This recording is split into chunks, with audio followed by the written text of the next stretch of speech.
Hi guys, today's video is inspired by my trip to Sanrio Puroland a couple of years ago, and in today's video I'm going to show you how to make this cute Kuromi Curry and Hello Kitty curry. It's very similar to what I had at Sanrio Puroland, but to be honest it tastes a lot better. So one of the highlights of visiting this theme park is to eat this really cute food, and in this video I'm going to show you how to make it at home.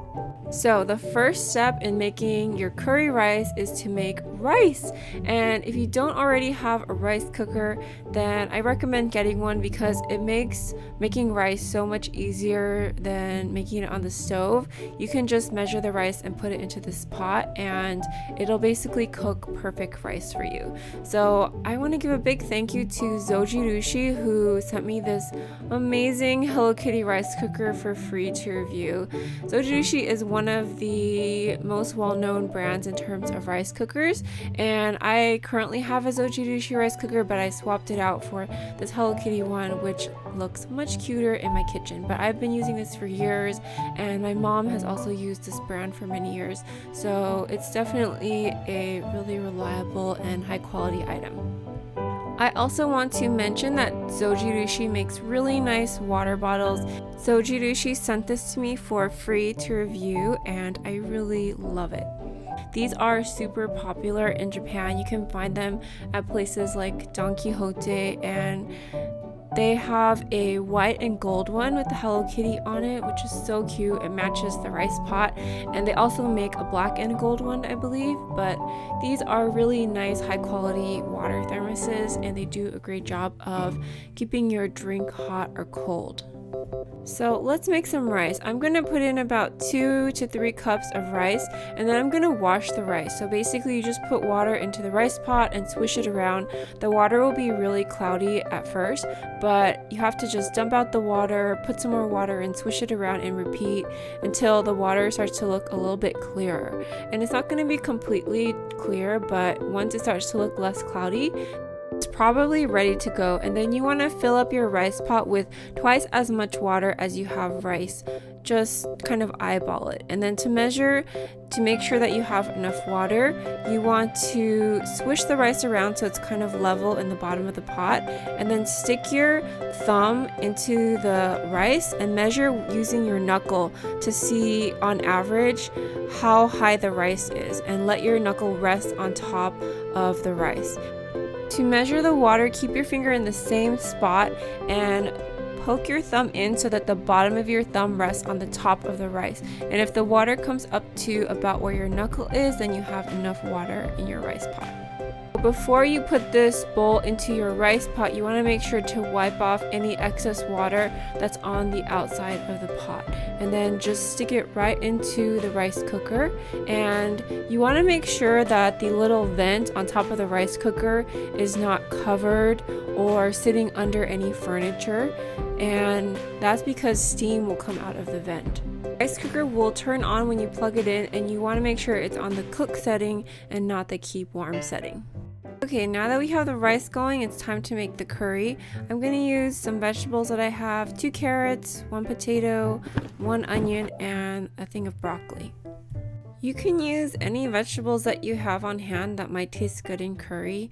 I think that kabocha squash would also be really good, as well as some corn, or you can make it a meat curry with chicken or beef. I'm just gonna make mine a vegetarian style curry because that's what ingredients I had when I made this video. So I want to chop the carrots up into bite-sized pieces, not too thin, not too thick, and I'm going to reserve 1 carrot for making cute decorations for my curry. So for this carrot, I'm going to chop it into really thin slices that I'm going to eventually cut into little stars. So some of the carrots are going to be thin and others are going to be thicker, and that's for the curry. So if you want to add a cute detail to your curry, then you can cut your carrots into cute shapes. If you have a tiny cookie cutter, I recommend using that, but my carrots were so small. They're not thick like the big carrots we find in Korea and Japan. They were just so skinny. So I just used my knife to cut out these stars by hand. And now I'm going to peel and chop up my potato, and I'm going to cut the potato pieces into pieces that are about the same size as my carrot, because that way everything will cook evenly. The curry at Sanrio Puroland doesn't have any vegetables in it, but personally I prefer to have my curry with some vegetables mixed in, especially chunky potatoes. And for this recipe I'm going to be using a whole onion, so I just peeled the onion and now I'm cutting it up into small pieces. Broccoli is not something that I will typically put in my curry, but I noticed that it was in the curry at Sanrio Puroland, and I'm adding it because I think it adds a nice pop of bright green color. To cook the broccoli, I am just going to boil some water, and I'm going to throw the broccoli as well as the star carrots in there for maybe 30 seconds to a minute. I just want it to be lightly blanched. I don't want it to be fully cooked. And then I'm going to run everything under cold water to stop the cooking. So once the rice has switched from cooked to keep warm, you want to let it sit in the rice pot for about 10 to 15 minutes to sort of settle and steam. And then after that, I like to just take my spatula and fluff up the rice a little bit so that it doesn't get too compressed while it's just sitting there. And I'm not ready to use my rice yet, so I'm just going to leave it in here. And you can leave it in the keep warm setting throughout the day, so you can still eat the same rice for lunch and dinner. But after that, you probably want to wrap it up and put it in the refrigerator or freezer.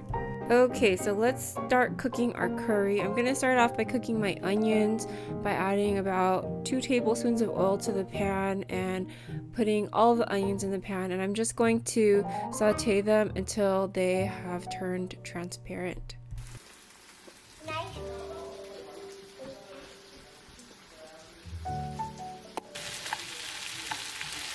And then I'm going to add my potatoes and carrots to a saucepan, and I'm going to cover that up with water, not too much water, just enough to cover the carrots and potatoes. The Washington book? Oh, Washington book. I'm not sure if it's well for your life or something else. So you want to cook the potatoes and carrots until the water starts to boil. And we're going to add this golden curry roux mix to the potatoes and carrots once the water boils. Take it out of the box and then open it up.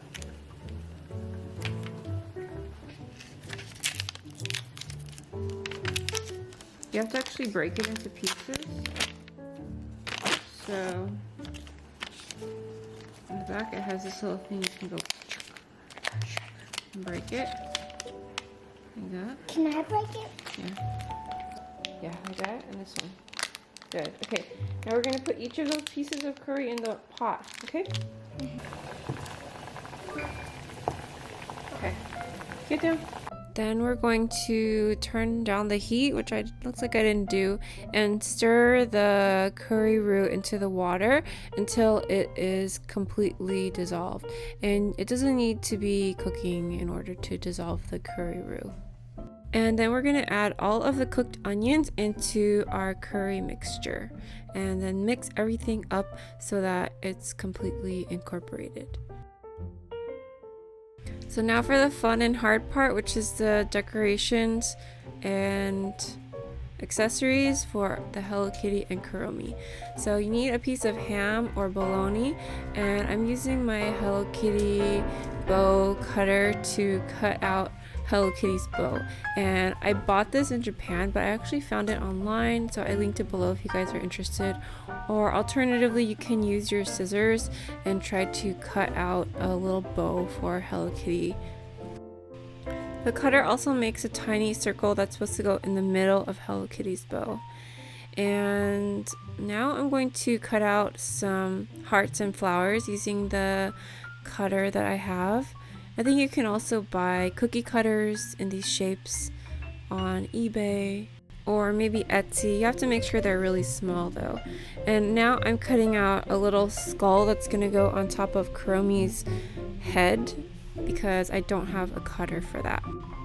Not having a cookie cutter definitely makes this a little bit harder, but I don't have a skull cookie cutter on hand.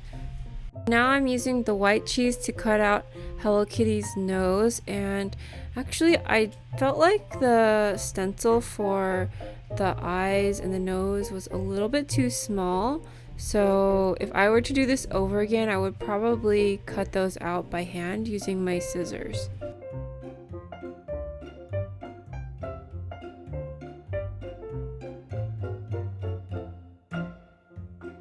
So now we're gonna cut out the eyes and Hello Kitty's whiskers using seaweed, and this was really not working for me using the cookie cutter because the bottom of the cookie cutter's edge was not serrated, so it really didn't cut through the seaweed at all. It just kind of ripped. So I ended up having to cut out everything by hand using scissors. So I cut out 2 eyes and 6 whiskers, and you really kind of have to play around with the proportions to find the right proportion. If I could go back, I would make the eyes a little bit bigger. And then for Kuromi, I also cut out her eyes by hand.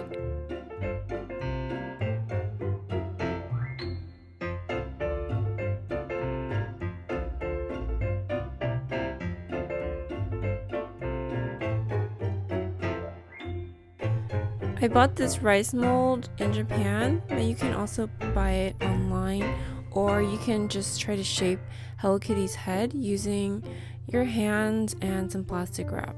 So I have 2 tips for using these rice molds. First is before you use it, you want to sprinkle some water into the rice mold and have it be a little bit damp because that will help the rice to slip out easily. And the second tip is to pack the rice in really tightly so that it really shows the shape of the Hello Kitty. So this mold actually makes quite a bit of rice. I think it's probably enough for 2 servings in a single dish.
To make Kuromi's black head, I'm going to use squid ink or cuttlefish ink, and I'm going to use about 1 teaspoon and just mix it in the remainder of the curry, and this will turn the curry to a black color. For Kuromi, I don't have a mold for her face, so I'm just going to shape it using my hand and a plastic glove, and I'm just trying to eyeball it to make it look like the curry that I had at Sanrio Puroland.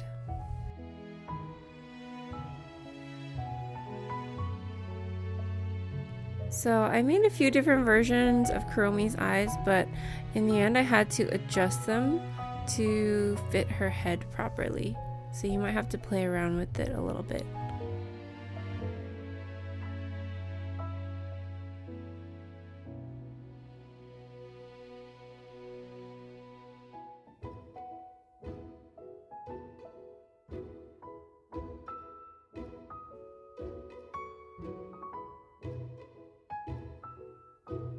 So the curry at Sanrio Puroland was really smooth, and I think that it looks really nice, but I prefer to have vegetables in my curry, so I made this a little bit more lumpy, and I was a little concerned that it wouldn't look good, but I think that it looked okay in the end.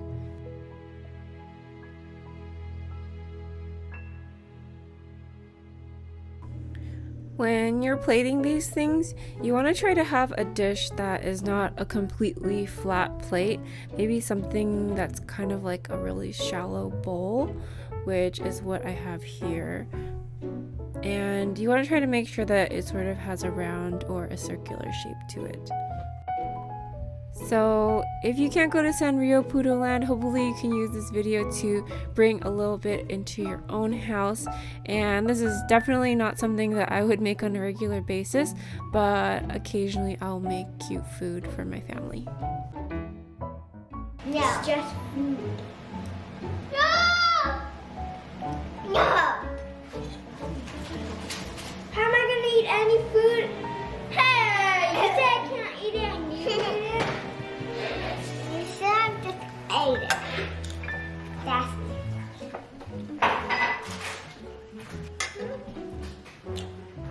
Good? It's good. It's good. I beat Daddy on Monopoly again. Really? Yeah, Lamp is the lucky one. I got bankrupt really fast. My favorite character is Kuromi Curry.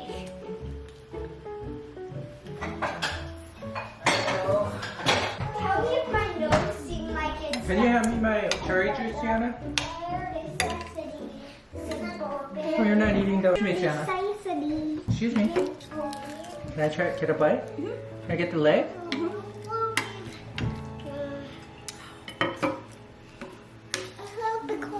Mellow Kitty. Ta-da.